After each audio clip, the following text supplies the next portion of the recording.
The coffee machine wasn't broken. Ethan Cole knew this the way he knew his own heartbeat, absolutely. Without question. He had personally replaced the water filter 3 days ago, ordered the replacement part on his own credit card, and fixed it on a Saturday morning when the office was empty and quiet as a church. He'd even left a handwritten note in the maintenance log, because that was the kind of employee Ethan was. Thorough, invisible, grateful for the opportunity. That was the tragedy of it, really. At 34, Ethan Cole had built his entire professional identity around reliability. He wasn't flashy. He didn't golf with executives or laugh too loudly at conferences. He was the man who arrived at Pinnacle Solutions before 7 every morning, who stayed past 7 every evening, who had quietly transformed the company's client retention metrics from a dismal 62% to an industry-leading 91% over 4 years of grinding, thankless work. His apartment was modest. His car was a 2019 Civic with 80,000 miles. His social life had slowly, almost imperceptibly, been sacrificed on the altar of career loyalty. He believed in the work. That was his flaw.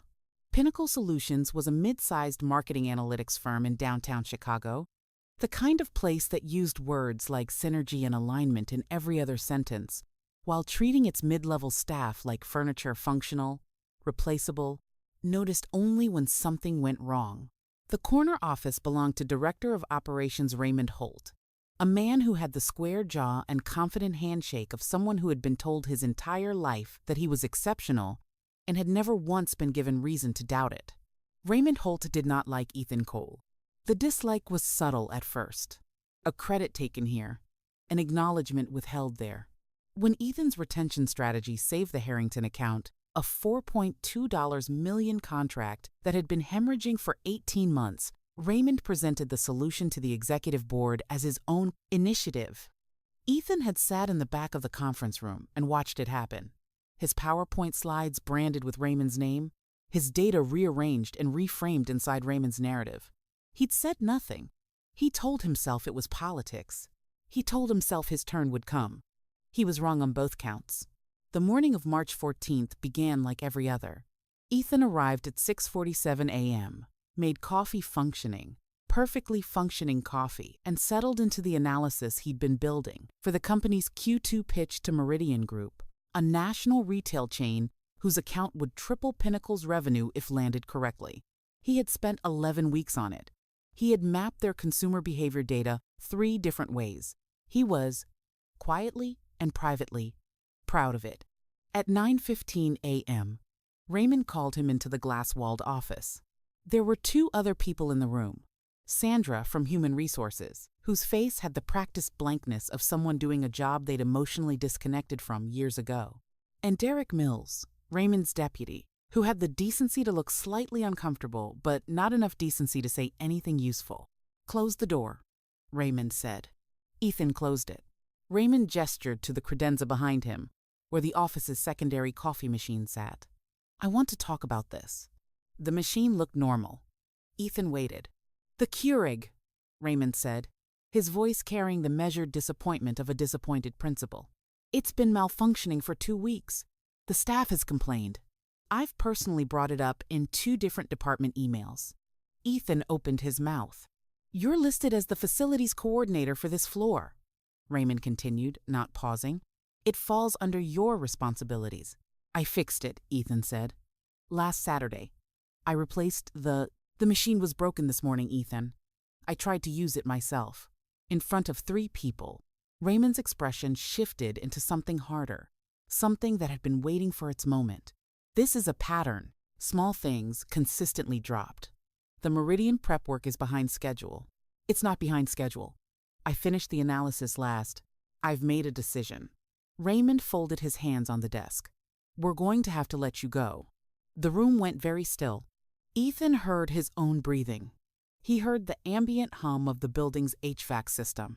He heard, distantly, the sound of the office filling up outside the glass walls, his colleagues arriving, pouring coffee from the machine he had fixed, living inside a morning that had already ended for him. "Effective immediately," Sandra said quietly. "We'll need your badge." Ethan looked at Raymond Holt. really looked at him. For the first time in 4 years, he stopped performing gratitude and saw what was actually sitting across from him, a man who had been afraid of him, who had taken everything he could take and was now removing the threat entirely. He placed his badge on the desk. He didn't slam it. He didn't speak. He simply walked out, past the coffee machine that wasn't broken, into a life that suddenly was. The unemployment office smelled like fluorescent lighting and deferred dreams. Ethan sat in a plastic chair on a Tuesday afternoon, holding a numbered ticket G47 and watching a ceiling-mounted television cycle through a local news segment about downtown revitalization. 3 weeks had passed since the badge hit Raymond's desk. 3 weeks of waking at 6:45 a.m. from pure muscle memory, lying in the gray Chicago morning, remembering. The body doesn't forget its routines easily. The mind doesn't either. He had applied to 14 positions in the first week. The applications were careful and well-crafted. His resume a quiet monument to 4 years of invisible achievement. 2 companies requested interviews. One ghosted him after the second round. The other, a smaller analytics firm called Vertex Data, extended a verbal offer on a Friday afternoon that was formally rescinded by Monday morning, without explanation. He would later learn that Raymond had been contacted as a reference. He would later learn what Raymond had said. But that knowledge came later, filtered through a mutual colleague, a woman named Patricia Osei, who had worked alongside Ethan for 3 years and possessed the rare combination of competence and conscience. She found him at a coffee shop near the old office, sat across from him with her hands wrapped around a ceramic mug, and told him the truth with the careful gentleness of someone delivering a diagnosis. "He's telling people you were let go for performance issues," she said. "Missed deadlines, poor judgment. He mentioned the Meridian pitch. I built the Meridian pitch. I know that, Ethan. He presented it to the board under his own. I know." She paused. "He's been doing this for a while. You weren't the first." He asked her who else. She named 2 names, a data analyst named James Whitfield, who had left the company 18 months ago under similar circumstances, and a project manager named Diane Ruiz, who had filed an informal complaint that quietly disappeared. Both had tried to push back. Neither had succeeded. Ethan drove home and sat in his car in the parking garage for 45 minutes. The apartment felt different after that. Smaller. The walls seemed to have absorbed his routine and reflected it back at him, the desk where he'd worked late, the whiteboard covered in project notes he hadn't erased yet, the shelf of business and analytics books that now felt like relics of a person he was no longer sure existed. He took the whiteboard down and put it in the closet. The money ran out faster than he expected. Chicago wasn't cheap, and his savings, respectable in theory, had been quietly eroded by the years of small expenses he'd never tracked because he'd always expected the salary to continue. The civic payment, the utilities, the student loans he was still servicing at 34 from the MBA he'd earned specifically to build the kind of career that had just been taken from him. He picked up contract work anonymous, algorithmic grunt work on data processing platforms that paid $15 an hour for the same analytical skills that had once earned him $82,000 a year. He did it quietly, without self-pity he allowed himself to express. The self-pity existed. It lived in the sleepless hours between 2 and 4 in the morning, but he refused to give it language. What he gave language to, slowly, carefully, was something harder. He found James Whitfield on LinkedIn. Whitfield had rebuilt. He was working at a smaller firm in Indianapolis, underpaid and clearly still carrying the wound. He was willing to talk. They connected on a video call that lasted 3 hours, and Whitfield described the same architecture of manipulation. Ethan recognized from his own experience the credit taken. The narrative shifted, the reference that quietly poisoned the water wherever you tried to drink next. "I thought about going to the board," Whitfield said, "but Holt had been there for 8 years. He was protected." "What about the parent company?" Ethan asked. Whitfield paused. "What do you mean?" "Pinnacle Solutions was acquired 2 years ago," Ethan said. He had done the research 2 days before this call. He did research the way other men breathed, by a holding group called Aurelius Capital Group. They own 17 companies. Pinnacle is mid-tier, for them profitable but not flagship. "Okay," Whitfield said slowly. "Aurelius is currently restructuring its portfolio leadership," Ethan said. "I've been watching their board filings. There was a silence on the line. "Ethan," Whitfield said, "what are you thinking?" He didn't answer immediately. Outside his apartment window, Chicago moved through its indifferent evening. Somewhere across the city, Raymond Holt was eating dinner.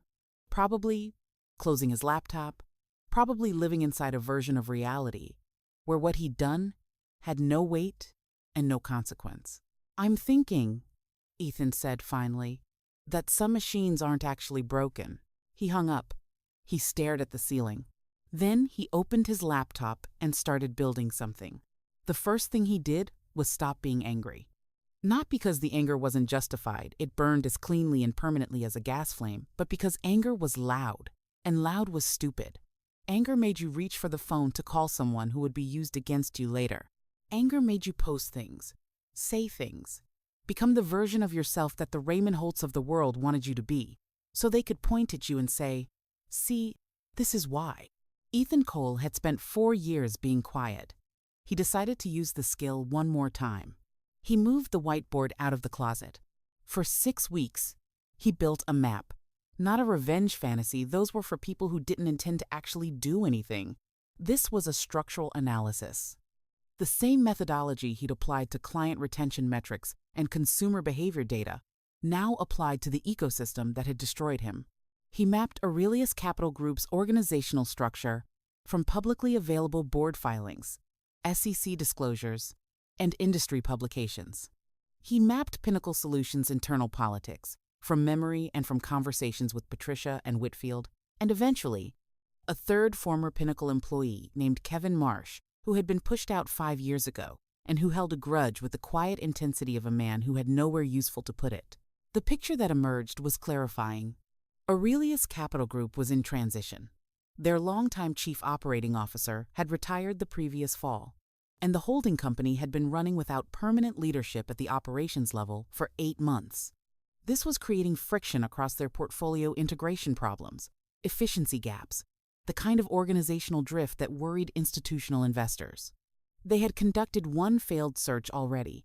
The candidate they'd chosen had declined the offer for a competing position. They were looking again, quietly, through a boutique executive search firm named Caldwell Partners. Ethan knew a woman who had worked at Caldwell Partners. Her name was Michelle Tran, a former colleague from his pre-Pinnacle years.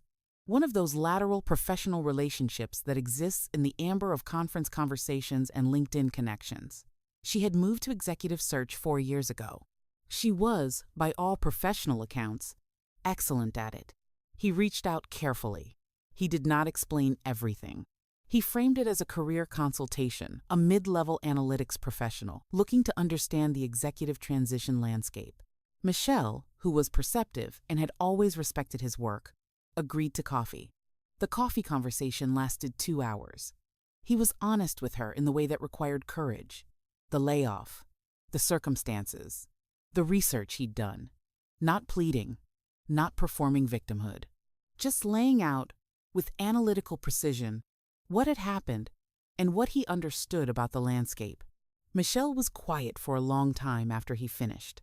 "You built the Meridian pitch," she said. "I can document it. Time-stamped draft files, internal communication records. The methodology is mine. The data architecture is mine." "That's not a small thing," she said. "Meridian is now Pinnacle's largest account." "I know." She tapped her coffee cup. "The COO search at Aurelius. You know about it." "Yes. Your background is analytics and operations. You have an MBA." She paused. "You have 4 years of retention work at Pinnacle. That technically shows up on their books as Raymond Holt's achievement." "Technically," Ethan agreed. "That could be documented differently." "It could." Michelle looked at him for a moment. Not with pity, which he would have refused, but with something more professional. Assessment. The quiet arithmetic of someone who worked in exactly this kind of mathematics. "I'll need 60 days, she said. "I have time," he said. He spent those 60 days filling the gaps. He enrolled in an executive leadership certification program through Northwestern, a compressed, intensive track designed for exactly the kind of mid-career professional stepping into a C-suite role. He worked 17-hour days, dividing his time between coursework, documentation, and the careful assembly of a portfolio that told the real story of his 4 years at Pinnacle Solutions, not Raymond's version, but the version that existed in file metadata, email chains, client communication records, and the testimony of Patricia Osei, James Whitfield, Kevin Marsh, and 2 other Pinnacle employees who had watched Raymond perform credit laundering for the better part of a decade. He was not building a grievance. He was building a case. The moral weight of it visited him at 2 in the morning, when the apartment was silent and the city hummed below. He sat with the question honestly, the way he believed any serious person had to. Is this revenge, or is this accountability? Is there a difference? Does the difference matter? He didn't resolve it cleanly. He wasn't sure it could be resolved cleanly. What he arrived at, finally, was something more pragmatic. The machine wasn't broken. I need to prove it. Everything else was secondary. The Aurelius Capital Group headquarters occupied the 43rd and 44th floors of a glass tower on Wacker Drive, 11 minutes from the Pinnacle Solutions office, a detail Ethan noted and said nothing about. The first interview was with their HR director, a careful woman named Lorraine Dempsey, who had the professional bearing of someone who had conducted hundreds of these conversations and could read authenticity from across a conference table. Ethan answered every question directly. He did not oversell. He presented the documentation, the time-stamped files, the methodology papers, the client communication records with the same quiet precision he had once brought to Saturday morning maintenance logs. Lorraine Dempsey asked him about his departure from Pinnacle Solutions. "I was terminated," he said. The stated reason was a malfunctioning coffee machine. The actual reason was that my director had been appropriating my work product and recognized that the pattern was becoming visible. He said it without anger, without drama. He placed the documentation folder on the table. "This is the Meridian pitch," he said. "Filed metadata shows creation and development by my credentials over an 11-week period. The version presented to the Pinnacle board under Raymond Holt's name was uploaded 48 hours before the presentation, after 9 weeks of development under my login. I have the server access logs." Lorraine Dempsey opened the folder and said nothing for a long time. The second interview was with 2 members of the Aurelius board. The third was with their outgoing COO, consulting on the transition. Each conversation built on the last. He was not performing rage, he was performing competence, which was something he had always been able to do without effort. Between interviews, life continued its parallel track. He drove the Civic. He made his own coffee. He called his mother in Cincinnati on Sunday evenings and told her things were moving forward, which was true in the only way that mattered. The offer came on a Wednesday. Chief Operating Officer, Aurelius Capital Group. A number that would have seemed abstract to the version of himself sitting in the unemployment office 9 months ago. An office on the 44th floor. And, per the standard Aurelius COO portfolio, direct operational oversight of all 17 companies in the holding group's portfolio, including Pinnacle Solutions. He accepted quietly.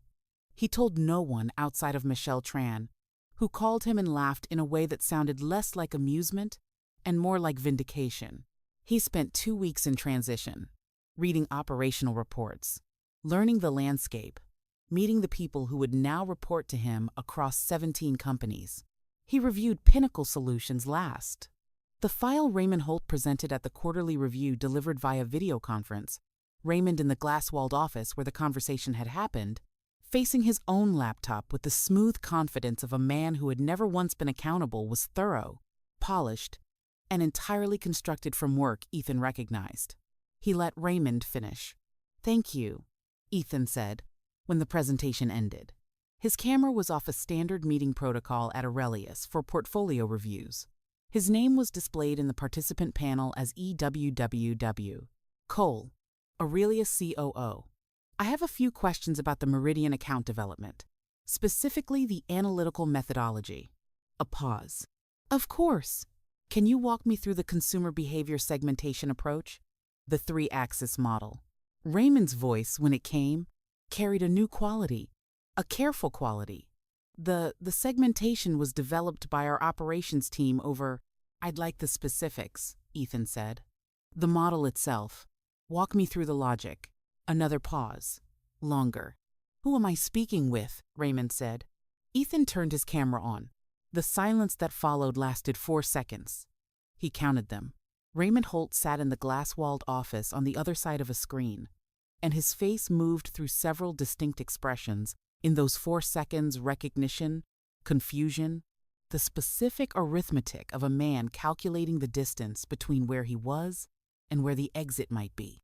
"Hello, Raymond," Ethan said. Raymond Holt did not lose his job that day.